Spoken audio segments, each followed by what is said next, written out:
the design of planned attacks on buildings inside the U.S. and how operatives were directed to carry them out. That is valuable information for those of us who have the responsibility to protect the American people. He told us the operatives had been instructed to ensure that the explosives went off at a point that was high enough to prevent people trapped above from escaping. He gave us information that helped uncover Al-Qaeda cells' efforts to obtain biological weapons.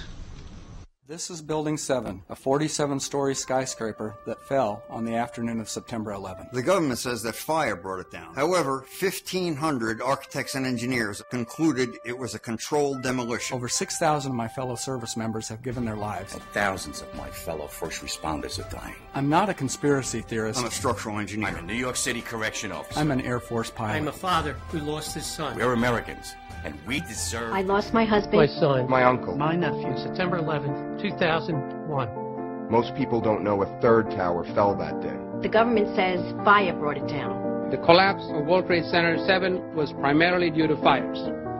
I, along with 1,400 other architects and engineers, have found the government's conclusion to be physically impossible. Impossible. We need the truth about what happened that day. Go to rememberbuilding7.org. Why it fell, why it matters, and what you can do.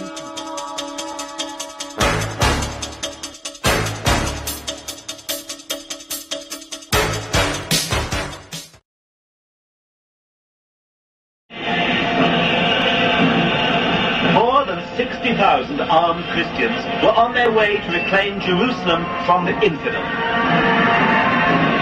Between 1095 and 1291 AD, the Pope launched 7 bloodbaths called the Christian Crusades, torturing, burning, beheading, and mass murdering hundreds of thousands of Muslims and Jews in the name of God.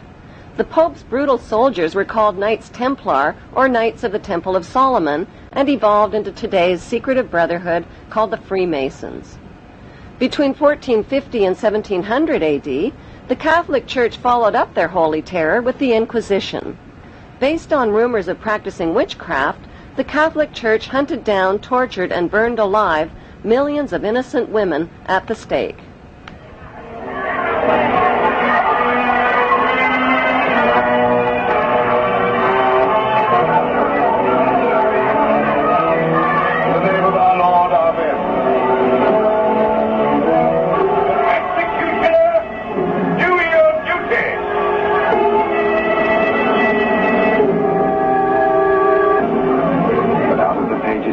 Is to emerge the one truth.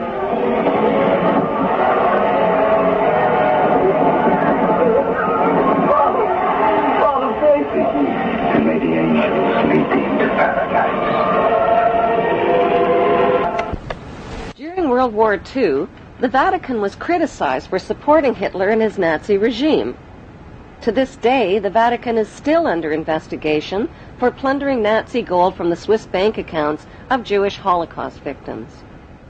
Over the past 5 decades, more than 1,500 priests and bishops have been identified in the sexual assault of tens of thousands of boys and girls in their trusting congregations and orphanages.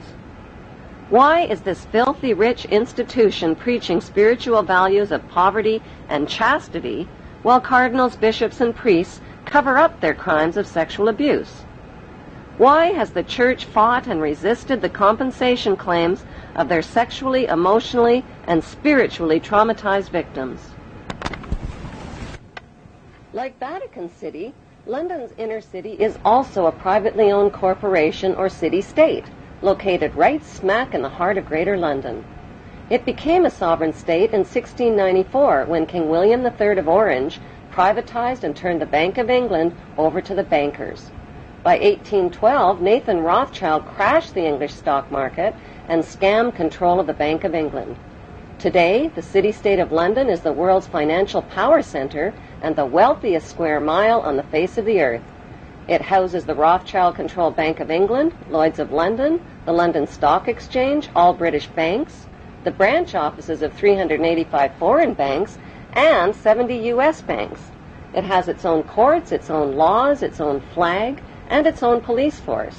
It's not part of Greater London or England or the British Commonwealth. and pays no taxes. The city-state of London houses Fleet Street's newspaper and publishing monopolies. It is also the headquarters for worldwide English Freemasonry and headquarters for the worldwide money cartel known as the Crown. Contrary to popular belief, the Crown is not the royal family or the British monarch. The Crown is the private corporate city-state of London. It has a council of 12 members who rule the corporation under a mayor called the Lord Mayor. The Lord Mayor and his 12-member council serve as proxies or representatives who sit in for 13 of the world's wealthiest, most powerful banking families. This ring of 13 ruling families includes the Rothschild family, the Warburg family, the Oppenheimer family, and the Schiff family. These families and their descendants run the Crown Corporation of London. The Crown Corporation holds the title to worldwide Crown land in Crown colonies like Canada, Australia, and New Zealand. The British Parliament and the British Prime Minister serve as a public front for the hidden power of these ruling Crown families. Like the city-state of London and the Vatican, a third city-state was officially created in 1982.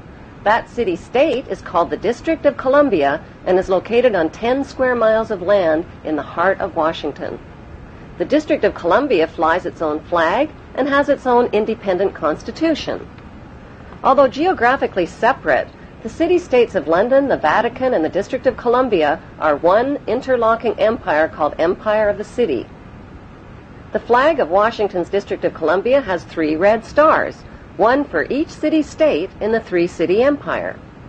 This corporate empire of 3 city-states controls the world economically through London's inner city, militarily through the District of Columbia, and spiritually through the Vatican.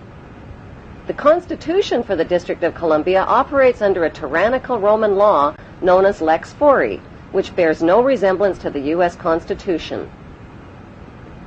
When Congress passed the Act of 1871, it created a separate corporate government for the District of Columbia. This treasonous act allowed the District of Columbia to operate as a corporation outside the original Constitution of the United States and outside of the best interests of American citizens.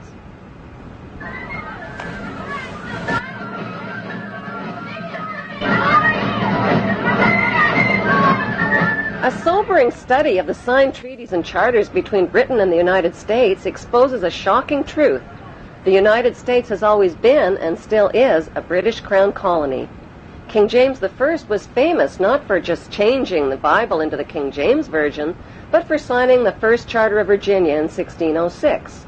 That charter granted America's British forefathers a license to settle and colonize America.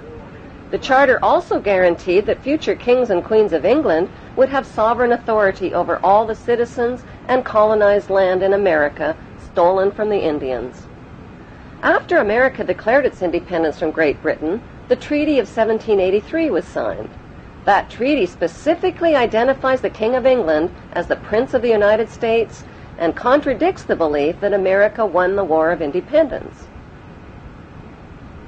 Although King George III of England gave up most of his claims over his American colonies, he kept his right to continue receiving payment for his business venture of colonizing America. If America had really won the War of Independence, they would never have agreed to pay debts and reparations to the King of England. When Congress passed the 13th Amendment to the Constitution, the U.S. President was made subservient to the King of England. The 13th Amendment is called the Title of Nobility Amendment and forbids U.S. presidents and their officials from using royal titles like king or prince or baron. For some mysterious reason, the 13th Amendment, which was ratified in 1810, no longer appears on current copies of the Constitution.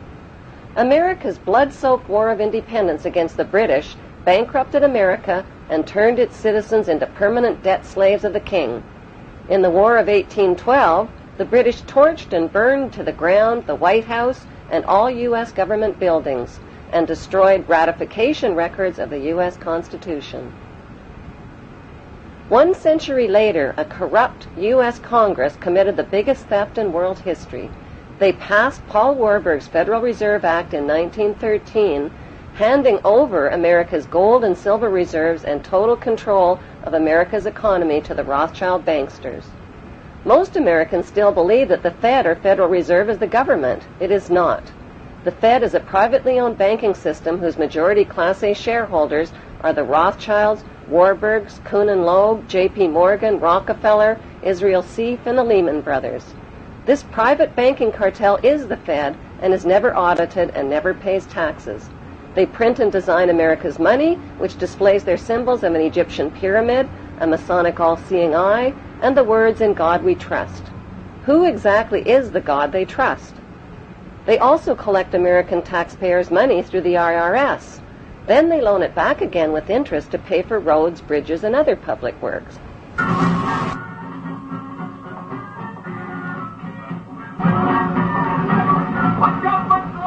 American presidents are handpicked and financed by these special interest power groups. Like George W. Bush, John Forbes Kerry, whose initials are JFK, is a member of Yale University's Skull and Bones Brotherhood. The Forbes part of John Kerry's name identifies his descendancy from Captain Robert Bennett Forbes, who was a drug runner for the Rothschilds' opium drug trade with China in the 1800s. Most U.S. citizens believe that the United States is a country and that the president is the most powerful man on earth. The United States is not a country. It is a corporation, and the president is president of the corporation of the United States. He and his elected officials work for the corporation, not for the American people. Since the United States is a corporation, who owns the corporation of the United States? Like Canada and Australia, whose leaders are prime ministers of the Queen and whose land is called Crown Land, the United States is just another crown colony. Crown colonies are controlled by the empire of 3 city-states. At the center of each city-state is a towering, phallic-shaped stone monument called an obelisk that points skyward.